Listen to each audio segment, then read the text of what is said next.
क्या माइग्रेन में सिर्फ सिरदर्द से राहत पाना ही काफ़ी है?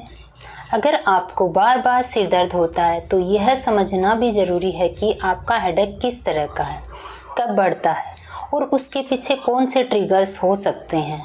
इसी को ध्यान में रखते हुए आज हम बात करेंगे कि माइग्रेन में होम्योपैथिक अप्रोच क्या होती है। नमस्कार, मैं डॉक्टर अनीता हूँ। आज हम माइग्रेन और होम्योपैथी के बारे में एक बहुत सिंपल और जेन्युइन तरीके से बात करेंगे।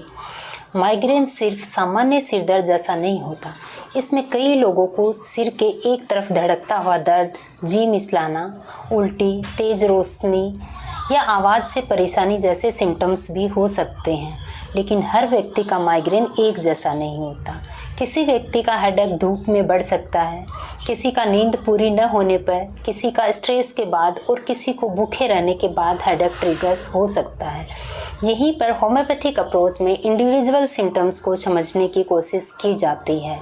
जब कोई पेशेंट माइग्रेन की शिकायत लेकर आता है तो केवल यह नहीं देखा जाता कि सिर दर्द है, बल्कि यह समझने की कोशिश की जाती है दर्द कहाँ है, दर्द किस तरह का है, कब शुरू होता है, कितनी देर रहता है, किस चीज़ से बढ़ता है, किस चीज़ से आराम मिलता है, साथ में नोजिया, वोमिटिंग, लाइट या साउंड सेंसिटिविटी जैसी शिकायत है या नहीं, और पेशेंट के लिए कौन कौन से ट्रिगर्स इम्पोर्टेंट है। इन सभी सिम्टम्स को समझकर पेशेंट की इंडिविजुअल पिक्चर बनाई जाती है और उसी के अनुसार होम्योपैथिक मेडिसिन का सिलेक्शन किया जाता है। इसीलिए दो लोगों को माइग्रेन की शिकायत होने के बावजूद उनकी सिम्टम्स की पूरी पिक्चर अलग हो सकती है। उदाहरण के लिए, दो पेशेंट को हेडेक है, लेकिन एक का हेडेक धूप से बढ़ता है, दूसरे का हेडेक नींद पूरी न होने के बाद शुरू होता है, तो दोनों की सिम्टम पिक्चर एक जैसी नहीं होगी। एक और ज़रूरी बात, माइग्रेन में सबसे पहले पेशेंट को उचित राहत मिलना ज़रूरी है। साथ ही बार बार होने वाले हेडेक के पैटर्न और ट्रिगर्स को समझना भी महत्वपूर्ण है। अगर आपको बार बार माइग्रेन होता है तो एक छोटी सी हेडेक डायरी बनाकर रख सकते हैं।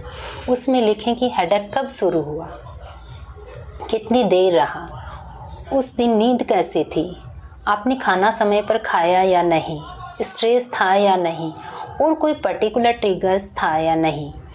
इससे आपके हेडेक का पैटर्न समझने में मदद मिल सकती है। और अगर हेडेक अचानक बहुत तेज हो, पहले से बिल्कुल अलग हो, या उसके साथ कमजोरी, बोलने में परेशानी, बेहोशी, कन्फ्यूजन या विजन में गंभीर बदलाव जैसे सिम्टम हो, तो तुरंत मेडिकल इवैल्यूएशन करवाना चाहिए।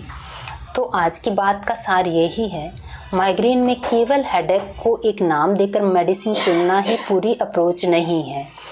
पेशेंट के इंडिविजुअल सिम्टम्स, ट्रिगर्स और पूरे सिम्टम पैटर्न को समझना बहुत महत्वपूर्ण है। अगर आपको माइग्रेन और होम्योपैथी से जुड़ी ऐसी सरल और जेन्युइन जानकारी चाहिए तो डॉक्टर अनीता होम्योकेयर को सब्सक्राइब ज़रूर करें और कमेंट में बताइए आपका हेडेक किस चीज़ से ज़्यादा ट्रिगर होता है, स्ट्रेस, धूप, नींद की कमी या भूखे रहने से। धन्यवाद।